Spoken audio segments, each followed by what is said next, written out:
Assalamualaikum warahmatullahi wabarakatuh. Syukur alhamdulillah ketemu lagi dengan saya dalam kajian seputar ekonomi syariah. Kali ini saya ingin membahas tentang keutamaan sebuah profesi yang sangat mulia dalam Islam.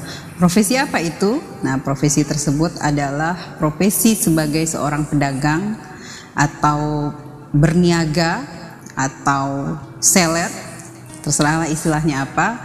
Nah, profesi itu dalam Islam memiliki keutamaan yang sangat banyak sekali.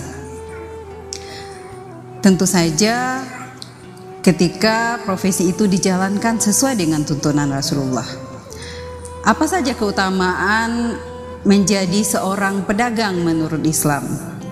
Yang pertama adalah berdagang merupakan suatu pekerjaan yang sangat mulia di dalam Islam dan merupakan sebaik-baik pekerjaan. Pernah sahabat bertanya kepada Rasulullah, "Wahai Rasulullah, pekerjaan apakah yang paling baik ya Rasulullah?" Kemudian Rasulullah menjawab, "Amalur rajuli biyadihi wa kullu bai'in mabrurin." Kata Rasulullah, pekerjaan yang paling baik itu adalah ketika seseorang melakukan pekerjaan dengan tangannya dan setiap jual beli yang baik. Itulah pekerjaan yang baik menurut Rasulullah. Jadi bekerja dengan tangannya sendiri dan dia bekerja sebagai seorang saudagar atau seorang pedagang. Dari sini kita bisa ambil hikmahnya bahwa menjadi seorang pedagang merupakan profesi yang mulia di dalam Islam. Bahkan ada ulama yang mengatakan sebaik-baik profesi adalah profesi sebagai pedagang. Tentunya teman-teman jangan salah dipahami dulu ya, bukan berarti bahwa profesi lain tidak mulia di sisi Islam. Profesi sebagai guru, sebagai dosen itu juga memiliki kemuliaan tertentu, apalagi profesi sebagai dokter, hakim, pengacara dan lain-lain yang tentu memiliki manfaat selama dijalankan sesuai dengan tuntunan syariat Islam. Yang kedua, keutamaan menjadi seorang pedagang adalah berdagang adalah suatu ibadah. Karena orang bekerja dalam perdagangan terdapat unsur tolong-menolong yang sangat tinggi. Kenapa? Karena di sini sangat nampak sisi muamalah antara satu orang dengan orang lain. Sekaya apapun orang pasti sangat memerlukan untuk melakukan interaksi sosial dengan orang lain, dan salah satunya adalah dengan melakukan jual beli. Ada penjual, ada pembeli. Orang tidak akan bisa hidup tanpa dia harus membeli. Kenapa? Sekaya apapun orang, kalau dia hanya menikmati hasil produksinya sendiri, maka dia tidak bisa bertahan hidup. Seorang pedagang beras tentu butuh untuk memenuhi kebutuhan hidupnya dengan membeli lauk pauk dan lain-lain. Seorang penjual baju tentu membutuhkan penjual jilbab sehingga dia perlu untuk membeli kepada orang lain. Maka di sini terjadi interaksi sosial, saling membutuhkan. Berikutnya adalah menjadi pedagang tentu memiliki unsur tolong-menolong yang sangat tinggi.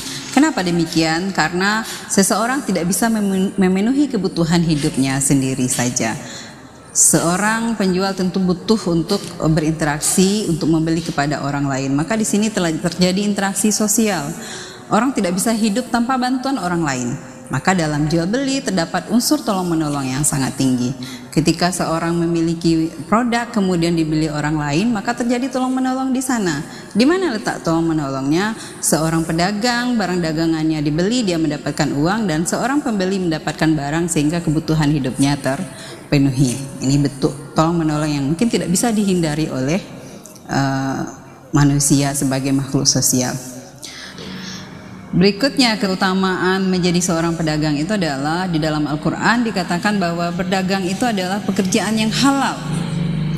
Dalam surah Al-Baqarah ayat 275 dikatakan wa ahlallahul bai'a wa harrama riba. Allah menghalalkan jual beli dan mengharamkan riba. Dua hal yang bertentangan, jual beli halal tapi riba diharamkan. Maka tinggalkanlah riba, lakukanlah jual beli sesuai dengan tuntunan syariat. Kemudian berniaga juga melatih kesabaran. Kenapa demikian? Karena seorang pembeli menganggap dirinya adalah raja, ketika ingin berbelanja biasanya orang memilih, terkadang datang tidak jadi membeli, kemudian bahkan ada yang sampai menghina, mengejek produk-produk tertentu. Nah, di sini dilatih kesabaran.